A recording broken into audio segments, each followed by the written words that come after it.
Welcome to Insight Meditation Community of Charlottesville. My name is Jeanne Van Gemert. So I'd like to begin by lighting a candle to symbolizes many things. Let's have it symbolize the light in each one of us. I'd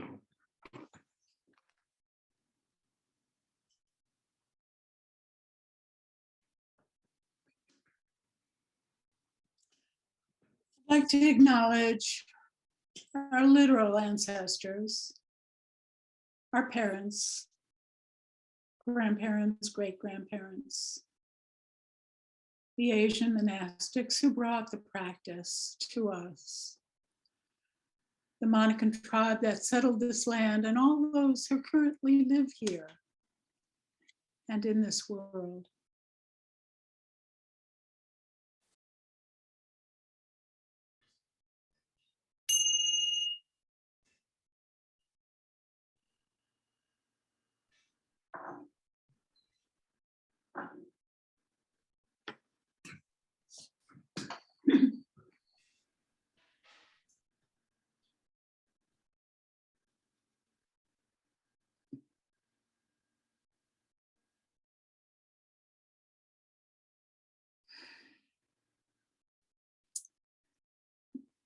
So this is one of those weeks when the current events are so big that the connection between them and our stress level is crystal clear. We see it, we read and hear about it, and we feel it in our bodies on a personal level, a national, and an international level, all at once.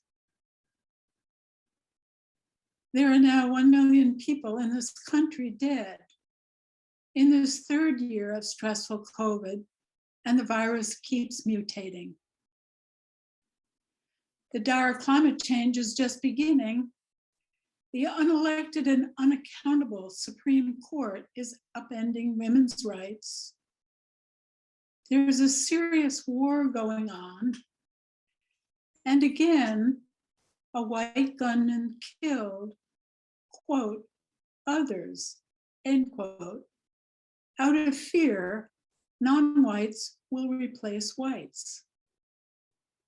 The replacement theory, like the January 6th insurrection designed to replace the election winner with the loser.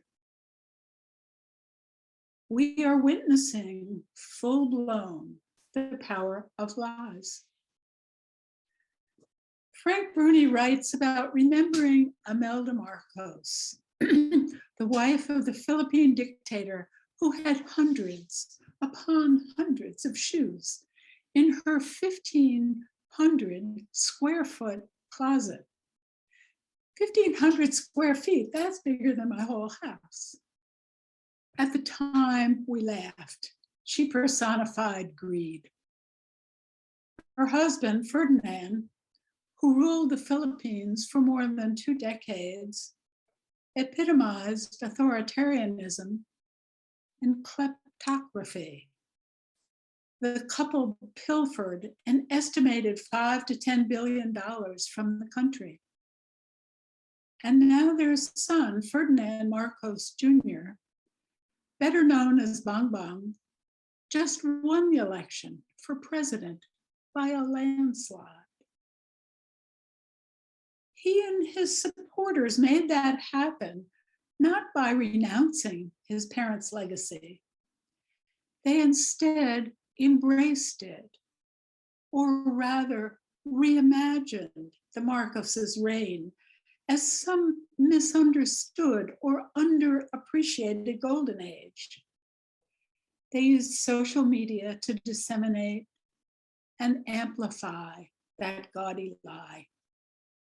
And the strategy worked. Apparently, to the most shameless liars, go the spoils. Frank continues, mendacity is as old as time.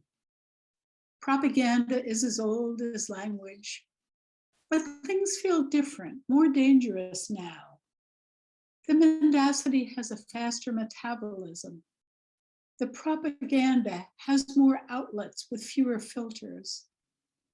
And for all our inventions, all our advancements, we humans seem more partial than ever to convenience fantasy over a thorny truth. Another journalist, Christine Emba, notes that we seem to be in a state of high conflict, where every issue is quickly repurposed by advocates to divide us farther.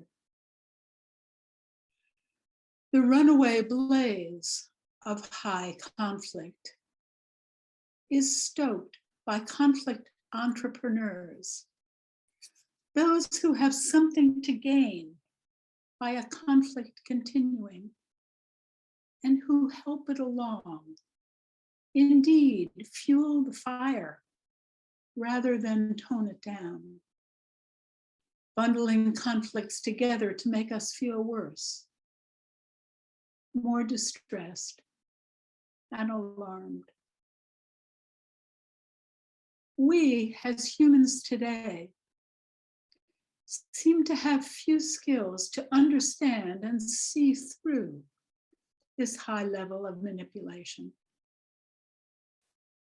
It feels as though our moral compass has lost its bearings, like we've lost our balance.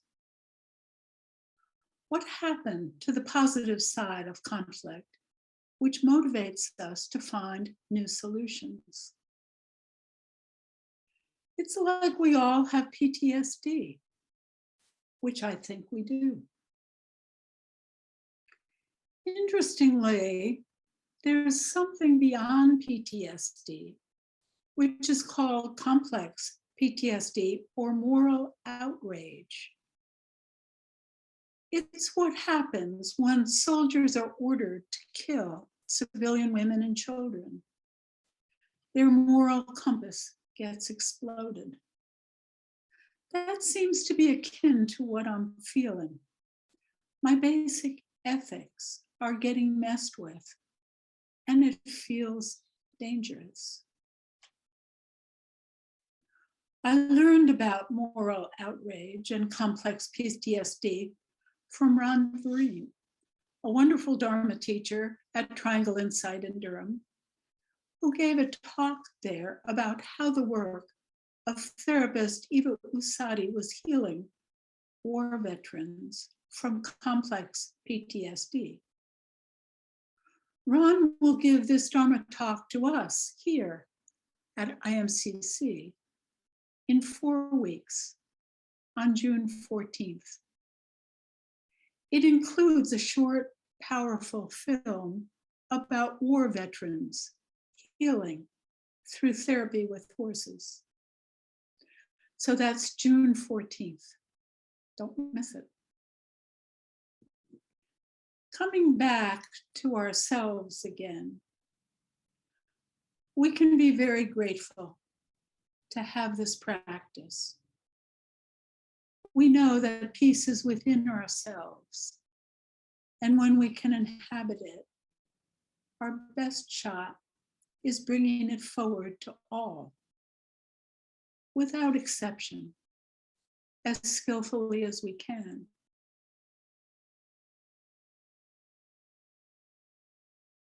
When we are in touch with ourselves, it takes just a short check-in to know when we're out of balance and then readjust. Continuous rebalancing is the fun of learning to ride a bicycle or watching the delight of a small child learning to walk. Keeping that kayak balanced brings a lot of happiness.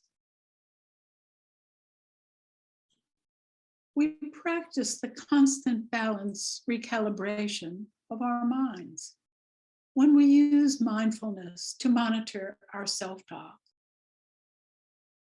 to balance investigation with equanimity, energy with concentration, and happiness with calmness.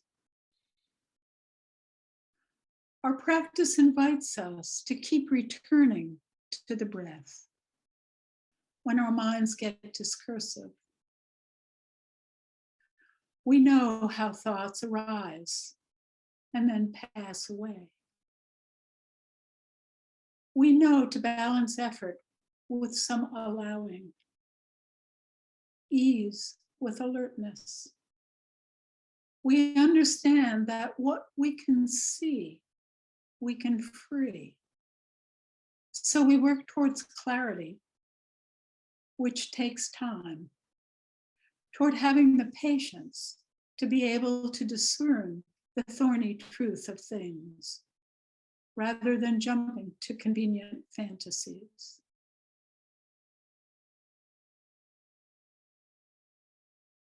And instead of grasping onto one side of the dualities that the conflict entrepreneurs present, our practice teaches us to step back, to pause, to take in the bigger picture.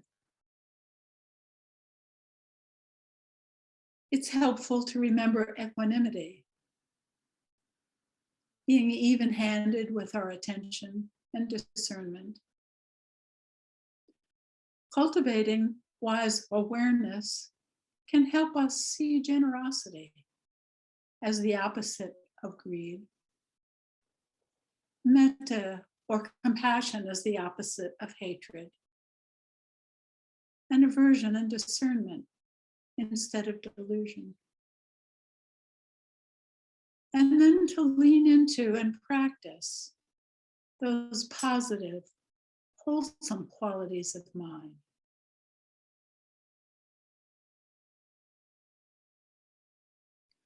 We want to resist dividing ourselves into parts that we cling and attach to, and by which we identify ourselves in order to feel more secure. Remember wholeness, the big picture that we have to step back to see. A whole tree is a larger, living concept than just its roots, or its trunk, or its branches, or leaves.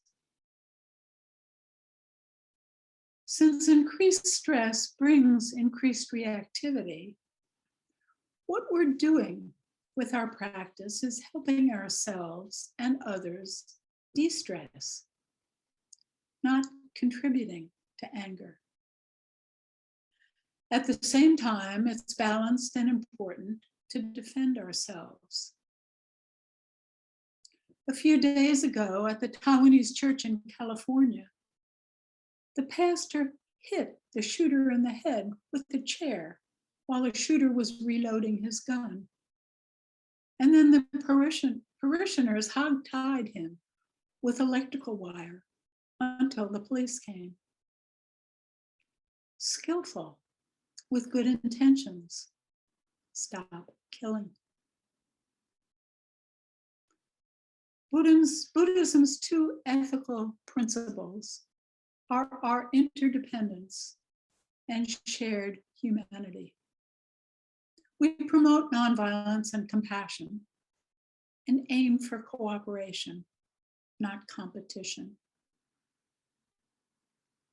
Staying close to Dharma practice is precious, as those are the skills needed to stay close to the peace within ourselves.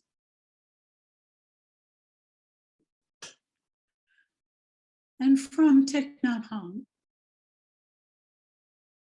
when the crowded Vietnamese refugee boat met with storms or pirates, if everyone panicked, all would be lost.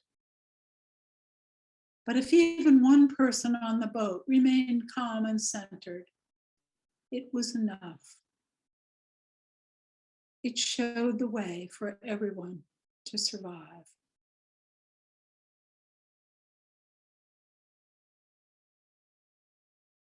I have arrived. I am home. In the here. In the now. I am solid. I am free. In the ultimate, I dwell.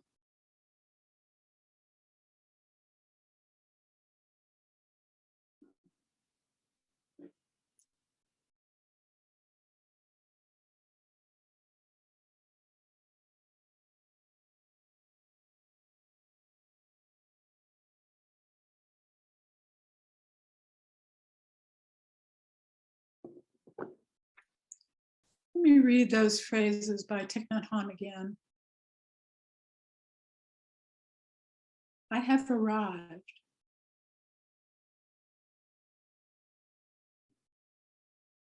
I am home. In the here. In the now.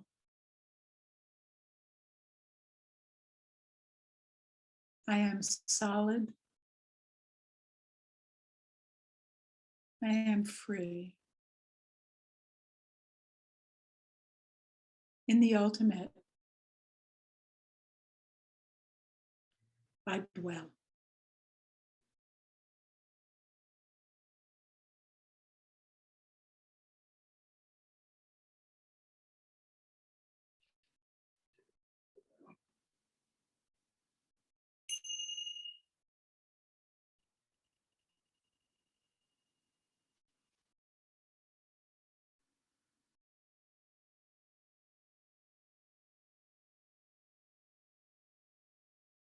May I and all beings be happy and light of heart. May I and all beings be healthy and strong of body. May we all be peaceful, have the ease of well-being.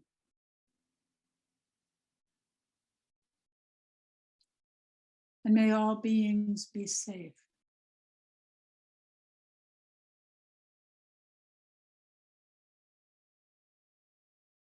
And may we be grateful for our practice and dedicate the merit of it to all beings. Thank you.